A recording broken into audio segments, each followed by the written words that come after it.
14 वर्षांनंतर 9 थर. सांताक्रूझचा राजाने पूर्ण केले 2012 मधील अधुरे स्वप्न. दहीहंडीच्या उत्साहात विघ्नार्थ गोविंदा पथकाने यंदा तब्बल 9 थर रचत उल्लेखनीय कामगिरी केली आहे. सांताक्रूझचा राजा म्हणून ओळखल्या जाणाऱ्या या गोविंदा पथकासाठी यंदाची कामगिरी विशेष आणि अभिमानाची ठरली आहे. या पथकाचा 9 थरांचा प्रवास 2012 मध्ये सुरू झाला. त्यावेळी 9 थर रचण्याचा प्रयत्न करताना पथकाला अपयश आले. मात्र त्या अपयशानंतरही पथकाने 9 थरांचे ध्येय सोडले नाही. तब्बल 14 वर्षे सातत्याने मेहनत आणि सराव करत अखेर यंदा पथकाने 9 थर यशस्वीपणे रचले. यापूर्वी पथकाकडून 8 थर रचले जात होते. मात्र यंदा पहिल्यांदाच 9 थर रचत पथकाने आपल्या कामगिरीत एक पाऊल पुढे टाकले. त्यामुळे गोविंदा प्रेमींमध्येही उत्साहाचे वातावरण पाहायला मिळाले.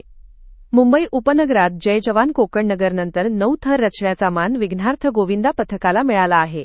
त्यामुळे या पथकाच्या यंदाच्या कामगिरीला विशेष महत्त्व प्राप्त झाले आहे. या कामगिरीमागे पथकाची मेहनत, जिद्द, सातत्य आणि अनेक वर्षांचा सराव महत्त्वाचा ठरला. विशेष म्हणजे स्वामी विवेकानंद नगर आणि संलग्न महासंघ गोविंदा पथकाने सहकार्य केले. हार्नेस उपलब्ध करून देत करण्यात आलेले हे सहकार्य 9 थरांची रचना करताना पथकासाठी महत्त्वाचे ठरले. या संपूर्ण प्रवासात चंदन माने, संस्थापक व मार्गदर्शक यांचे महत्त्वपूर्ण योगदान राहिले. त्यानंतर महेश माने, प्रशिक्षक यांच्या मार्गदर्शनाखाली आणि प्रयत्नांतून संपूर्ण गोविंदा पथकाने 9 थरांचे ध्येय गाठण्यासाठी मेहनत घेतली.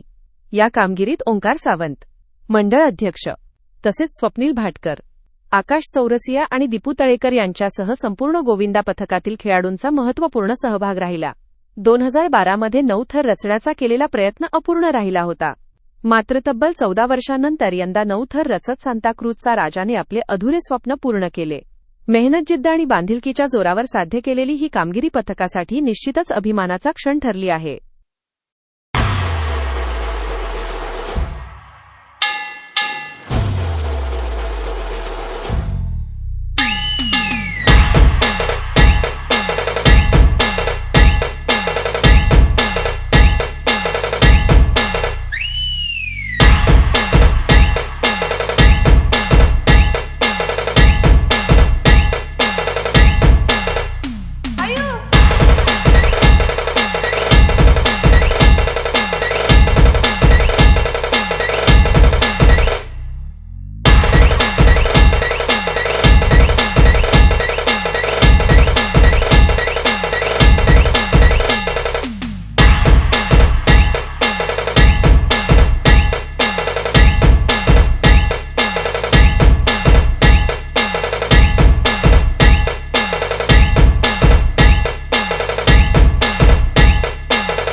जिथे सत्य तिथे आम्ही.